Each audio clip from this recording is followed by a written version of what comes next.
महाराज, सैनिक उस यान को लेकर आ गए हैं। अच्छा, यान? कौन सा यान महाराज? दूसरी आकाश गंगा का यान।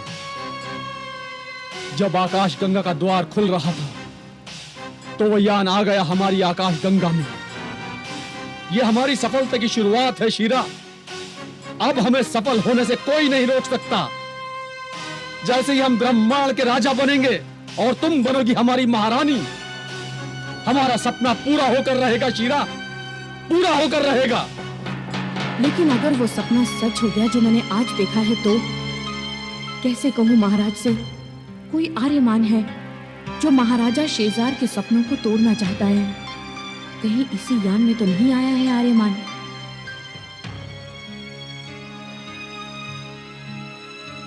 क्या हुआ शीरा? हमें एक बार यान को देखना चाहिए महाराज। अवश्य, आओ शीरा।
महाराज की जय हो।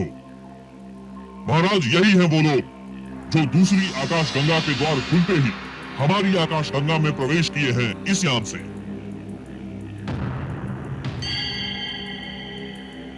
अच्छा, तो ये हैं वो दूसरी आकाश गंगा के बाशिंदे। जी महाराज शेजार।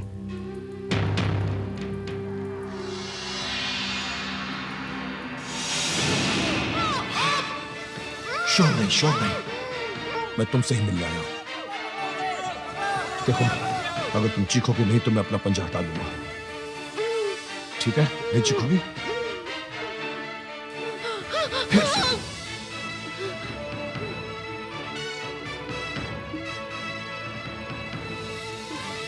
कौन हो तुम? आर्यमा। तुम वही हो ना जिसका यान उस आकाश गंगा के द्वार खुलने से इस आकाश गंगा में आ गया है? पहचानने के लिए शुक्रिया। लेकिन तुम यहाँ क्या कर रहे हो? जानते नहीं तुम्हारी जान को खतरा है? खतरा तो ब्रह्मांड को तुमसे है शीरा। तुम्हारे सपनों ने राजा शेजार को इतना महत्वाकांक्षी बना दिया है कि वो ब्रह्मांड में सबको अपना गुलाम बनाने का सपना देख रहा है। और किसी को गुलाम बनाना ब्रह्मांड का सबसे बड़ा पाप है शीरा, और इस पाप के लिए तुम जिम्मेदार हो। तुम। कैसा पाप? अगर महाराजा शेजार इस ब्रह्मांड का स्वामी बनने की महत्वाकांक्षा रखते हैं तो इसमें पाप कैसा? ये महत्वाकांक्षा तो एक छोटे से ग्रह के राजा में भी होती है। हाँ, ये बात दूसरी है, बिना काबिलियत के पैदा होने वाली महत्वाकांक्षा का कोई महत्व नहीं होता। मगर महाराजा शेजार में काबिलियत है अपनी महत्वाकांक्षा को हकीकत में बदलने की, क्योंकि उनके साथ हूं मैं, जिसके सपने हमेशा सच होते हैं। महाराजा शेजार के जीवन में क्या होने वाला है मैं अपने सपने में पहले ही देख सकती हूँ। यहाँ तक कि किस युद्ध में उनकी हार होगी या विजय मैं पहले ही देख लेती हूँ। और इस वजह से महाराजा शेजार वही करते हैं जो मैं कहती हूँ। अगर मैं अपने सपने में किसी युद्ध में उनकी हार देख लूं तो वो युद्ध नहीं करते, और इस प्रकार मैं महाराजा शेजार की शक्ति हूँ। शक्ति नहीं, गुलाम हो तुम, उसके गुलाम। एक ऐसे गुलाम जिसके सपने भी गुलाम है उसके मालिक के। गुलाम नहीं, बराबर की हकदार बनने वाली हूँ। अगर वो ब्रह्मांड के स्वामी बनेंगे तो मैं ब्रह्मांड की स्वामी हूँ। नहीं बन सकते तुम। मैं नहीं बनने दूंगा तुम्हें। इसीलिए यहां आया हूं मैं। शेजार से उसकी शक्ति को अलग करने आया हूं मैं। मतलब मारने आए हो मुझे? नहीं, ले जाने आया हूं तुम्हें मैं यहां से निकाल कर ले जाऊं। भूलो मत, तुम महाराजा शेजार के महल में हो। यहाँ से तुम्हारा बचकर जाना मुश्किल है। ब्रह्मांड को शेजार के हाथों से बचाने के लिए मैं हर मुश्किल को उठाने को तैयार हूं। चलो मेरे साथ। आग से खेलने की गलती कर रहे हो तुम। ठहरो, खत्म कर दो इस घुसपैठिए को।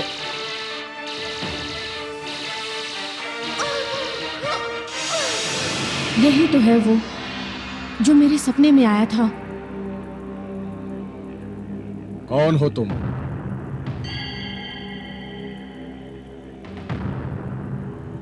ये आर्याना आकाश गंगा का वासी आर्यमान।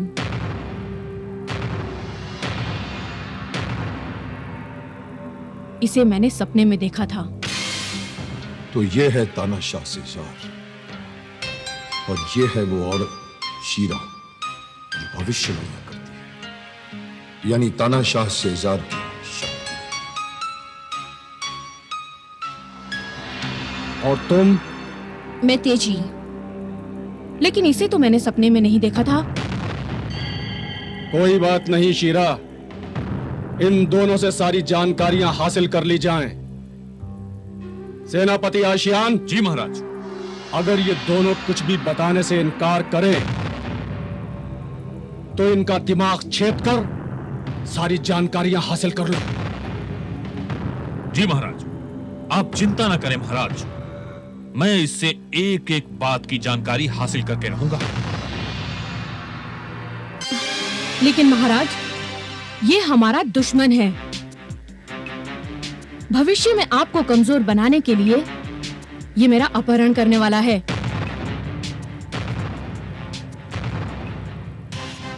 मगर अब नहीं कर पाएगा, क्योंकि भविष्य तो अब ये देख ही नहीं पाएगा। रुकिए महाराज, आप इसे नहीं मार सकते। क्यों? क्योंकि सपने में मैंने ये भी देखा था कि आप या आपकी आज्ञा से इसे कोई भी मारेगा तो हम सबका सर्वनाश हो जाएगा। ठीक है, हम तुम्हारा कहा टाल भी नहीं सकते शीरा, क्योंकि तुम्हारी भविष्यवाणी कभी झूठी नहीं होती। लेकिन तुम्हारा अपहरण करने वाला जिंदा रहे, यह भी ठीक नहीं।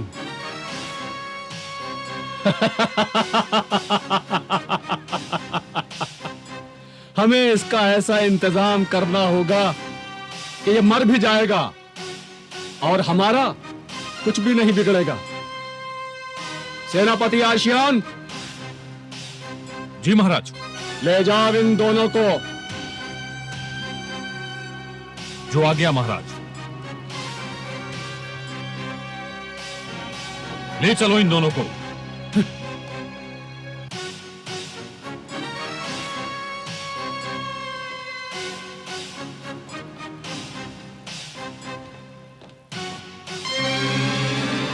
शीरा, आर्यमान को बचाने के लिए महाराज से इतना बड़ा झूठ क्यों बोला?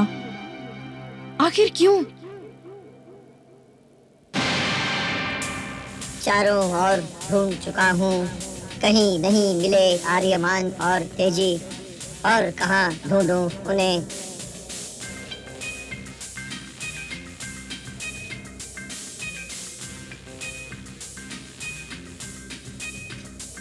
यहाँ भी नहीं है। कहीं किसी मुसीबत में तो नहीं फंस गए दोनों।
आर्यमान, लगता है हमारा भी वही हाल होगा।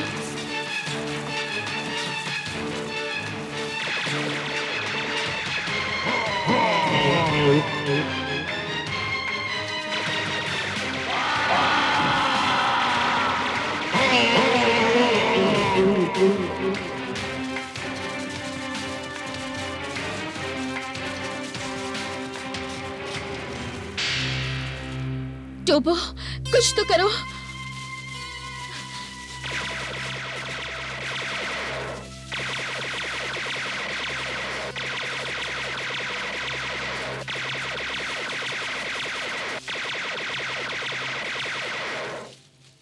आर्यमान, ये मैं क्या देख रहा हूँ? क्या वो सैनिक तुम्हें जमीन के अंदर ले जाना चाहते थे? तो फिर ये गर्दन तुम्हारी बाहर कैसे रह गई?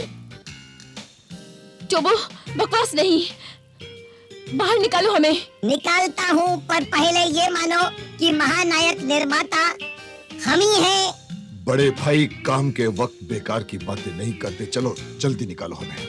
वो तो निकालूंगा ही, बगैर निकाले काम भी तो नहीं चलेगा ना।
तो वो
ये जमीन अचानक फट कैसी गई?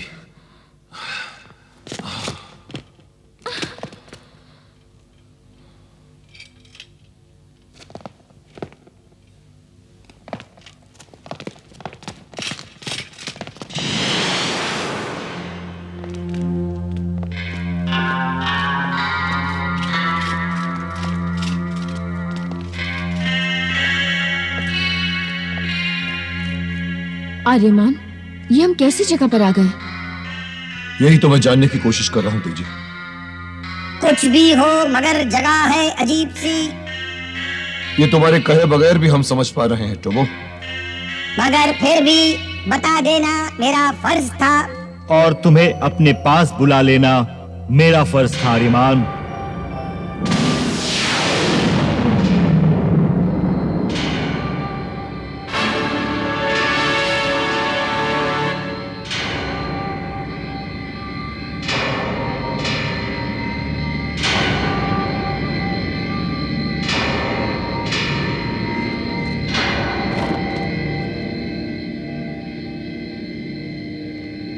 यहां शेजार के खतरे से तुम पूरी तरह से महफूज हो, लेकिन बात तो तब बनेगी ना जब शेजार महफूज नहीं रहेगा। उसकी असली ताकत शीरा महफूज नहीं रहेगी, और तब महफूज रह सकेगा काल आकाश गंगा। बस यूं समझ लो आर्यमान कि तुम हमारी आखिरी उम्मीद बनकर आए हो हमारी काल आकाश गंगा में।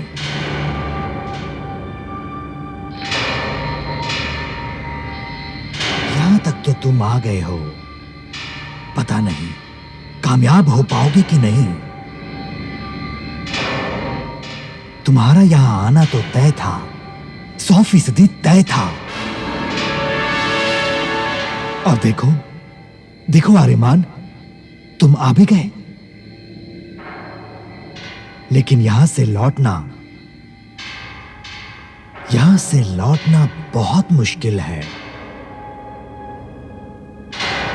लेकिन आप हैं कौन और मेरा नाम कैसे जानते हैं? वक्त जिसका इंतजार बेसब्री से करे, उसके बारे में जान लेना कोई मुश्किल काम नहीं होता है आर्यमान। और तुम्हारा इंतजार तो यहां सदियों से हो रहा है, सदियों से।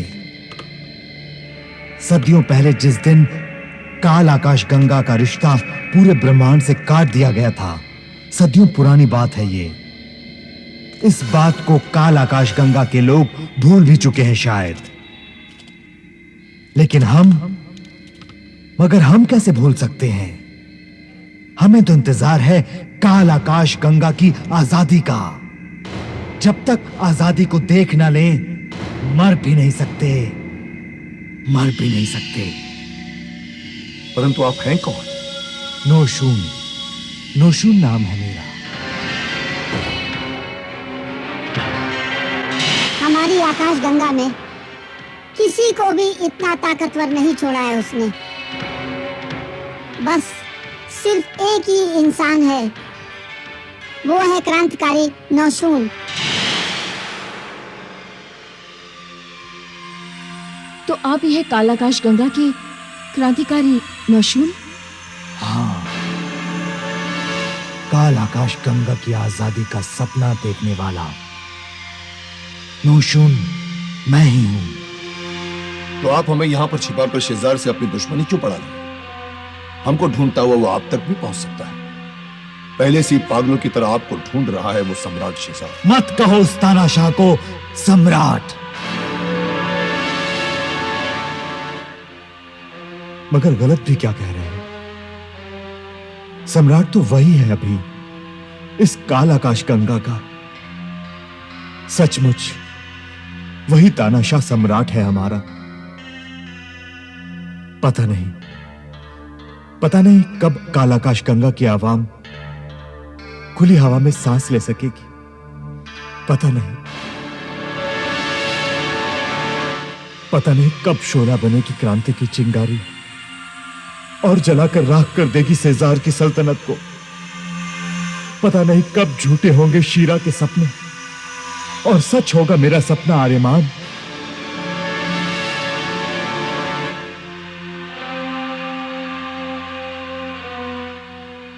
पता नहीं, लेकिन अब मुझे यकीन होने लगा है कि मेरा सपना सच होकर रहेगा, क्योंकि तुम जो आ गए हो आर्यमान, सचमुच मुझे तुम्हारा ही इंतजार था आर्यमान, तुम्हारा ही। लेकिन मेरा इंतजार, ये बात मेरी समझ नहीं आई। हाँ, हम अभी अभी काल आकाश गंगा में आए हैं। और आप कह रहे हैं कि आप सदियों से मेरा इंतजार कर रहे हैं। क्या आप मुझे पहले से ही जानते हैं? लेकिन पहले से कैसे जान सकते हैं? यहाँ आने के बाद ही हमें पता चला है कि काल आकाश गंगा का संपर्क बाकी ब्रह्मांड से कटा हुआ है। ना तो बाकी ब्रह्मांड के लोग काल आकाश गंगा के बारे में जानते हैं और ना काल आकाश गंगा के लोग बाकी ब्रह्मांड के बारे में जान सकते हैं। फिर आपको सदियों से मेरा इंतजार कैसे था? और फिर आप ये भी कह रहे हैं कि हम लोगों का यहां से बाहर निकलना मुश्किल है। इन बातों को आप खुलकर समझाएंगे? सब समझ जाओगे आर्यमान, सब समझ जाओगे।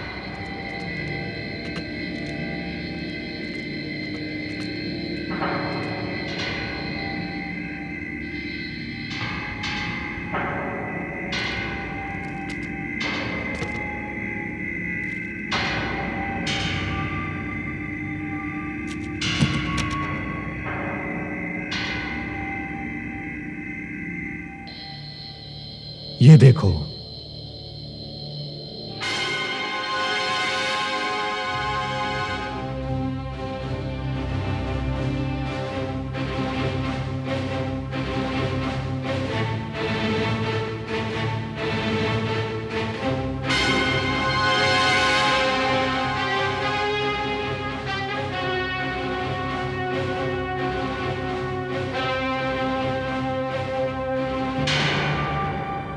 ये मेरा चित्र और यहां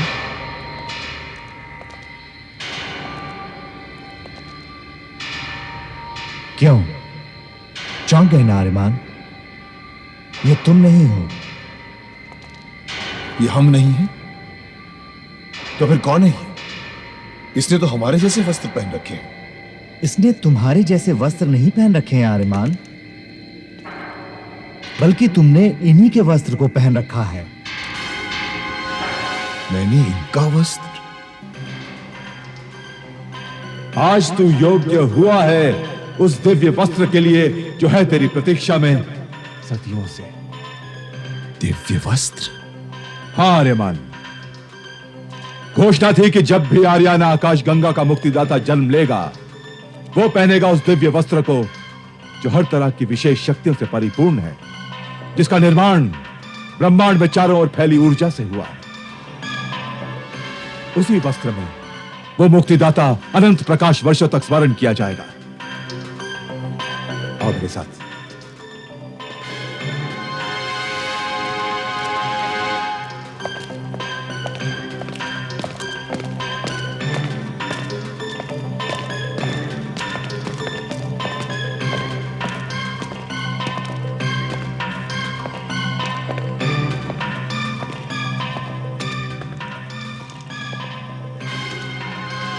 ये है वो दिव्य वस्त्र। कहां खो गए आर्यमान? चलो आज मैं तुम्हें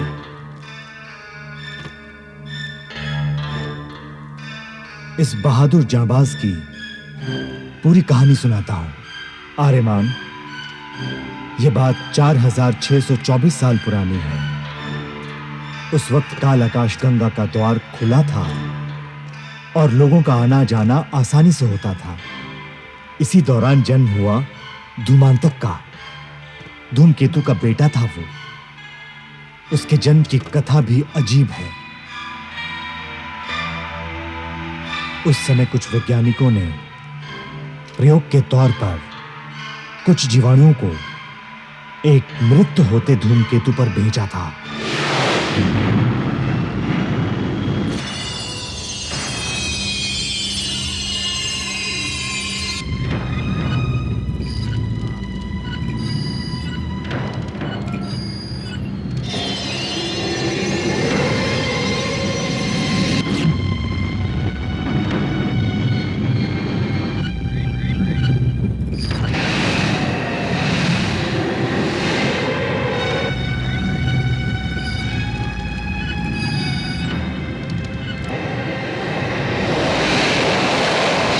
जीवाणुओं के जाल को दिखाओ।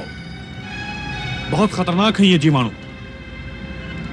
ऐसा ना हो जार को कोई नुकसान पहुंचे और जीवाणु बिखर जाएं।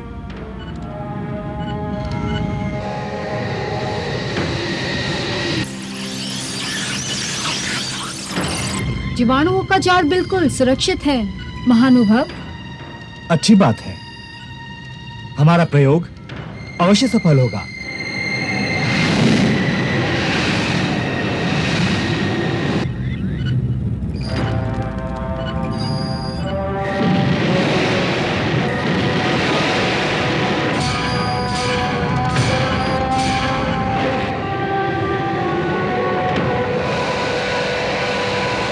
ये तो गजब हो गया। बहुत बुरा हुआ।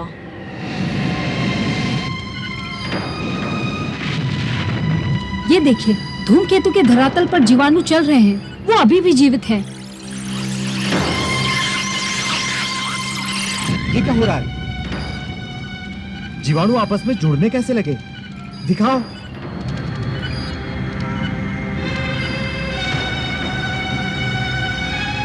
महानुभाव, ये धूमकेतु का गैस है, जिनके संपर्क में आने से जीवाणु आपस में जुड़ने लगे हैं।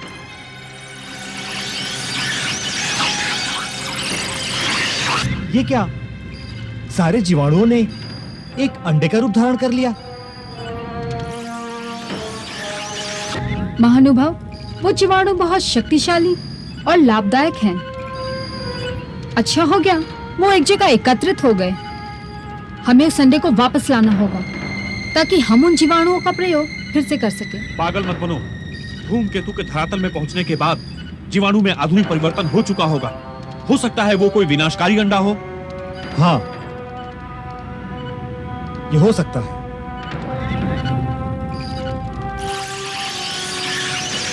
अंडे को लाना उचित नहीं।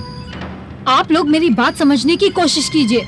सैकड़ों प्रयोग करने के बाद हमने इन जीवाणुओं को उत्पन्न किया था। वो किसी हालत में विनाशकारी नहीं हो सकते। हमारे सारे प्रयोग तो इन्हीं जीवाणुओं से सिद्ध होते हैं। इसलिए हमें इस अंडे को वापस लाना होगा। तुम्हारा सोचना उचित है। हमें वो जीवाणु चाहिए ही। हाँ महानुभाव। हम अंडे को लेकर आएंगे। उन वैज्ञानिकों के प्रयोग का संबंध पाप और पुण्य की एक बहुत बड़ी लड़ाई से था। उन वैज्ञानिकों की एक गलती के कारण ही जन्म हुआ था उस राक्षस धूमांतक का। और फिर वो वैज्ञानिक उस विशाल अंडे को अपने ग्रह में ले आए।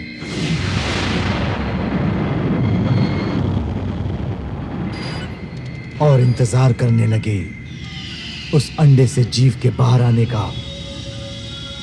और वो दिन भी आ ही गया।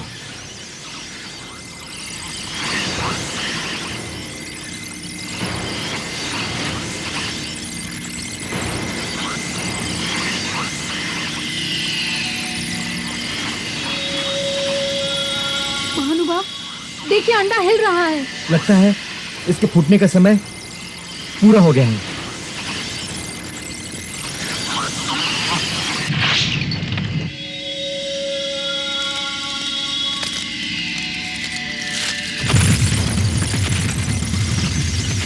भागो!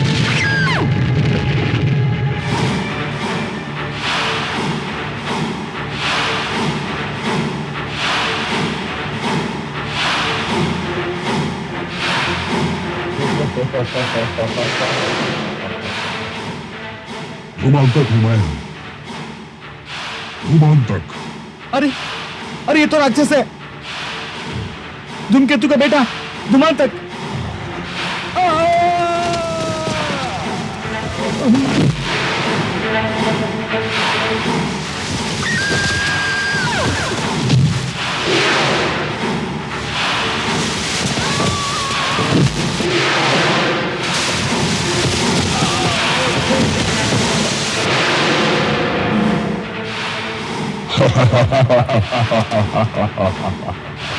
धुमांतक हूँ मैं, धुमांतक।